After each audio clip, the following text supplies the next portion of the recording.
How to knit a sock heel. Some people find the heel to be the trickiest part of knitting a sock.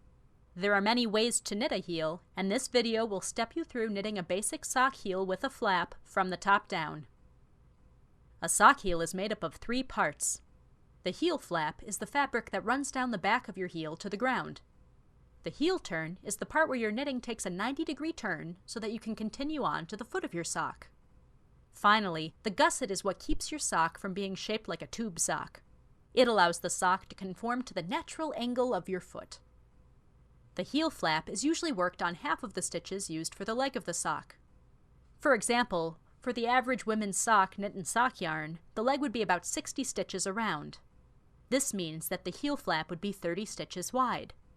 The other 30 stitches would be saved for later when you're knitting the instep of the sock. People usually knit the heel flap in a thicker stitch pattern, something like slip stitch or eye of partridge stitch, because it makes the heel of your sock a little sturdier and more cushiony. Work the heel flap back and forth in your chosen sturdy stitch pattern, slipping the first stitch of each row. Keep going until your heel flap is about 2 inches long. After you've completed the heel flap on your sock, you'll begin turning the heel. You'll be working back and forth using short rows to create the cup of the heel. On the stitches of your heel flap, knit 20, slip slip knit, knit 1, then turn your work. On the wrong side row, slip 1 stitch, purl 10, purl 2 together, purl 1. Turn your work. On the right side row, slip 1 stitch, knit 11, slip slip knit, knit 1. Turn your work.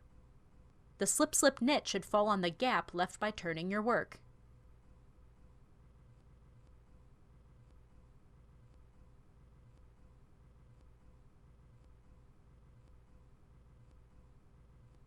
On the wrong side row, slip 1 stitch, purl 12, purl 2 together, closing the gap, purl 1. Turn your work. Continue working short rows for the heel turn until all heel stitches have been worked. Are you ready to make the gusset? You're going to pick up gusset stitches along the sides of the heel flap so that you can reunite with the instep stitches and start working in the round again. Along that heel edge, pick up 1 stitch for each row of the gusset, and then pick up 1 extra stitch at the junction between the gusset and the instep. This extra stitch will help prevent a gap from forming where the instep meets the gusset.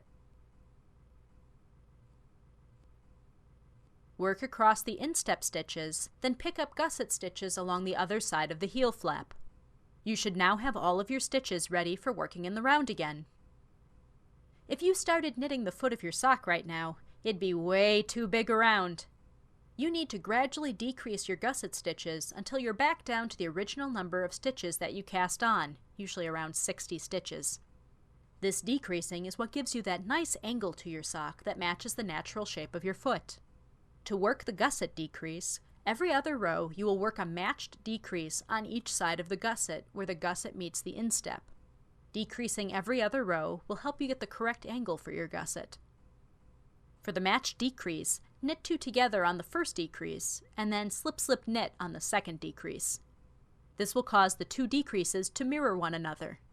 Continue with the matched decreases every other row until you are back down to the number of stitches you originally cast on.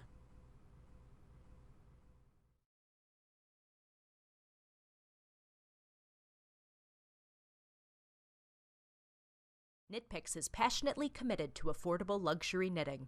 We offer the highest quality knitting products designed by the pickiest and most obsessed knitters you'll ever meet. We go directly to the factory to develop our own luxurious natural fiber yarn and high-quality needles. And by doing so, we're able to offer our exclusive knitting supplies at amazingly low prices. Visit us at www.knitpicks.com to discover how affordable luxury knitting can be.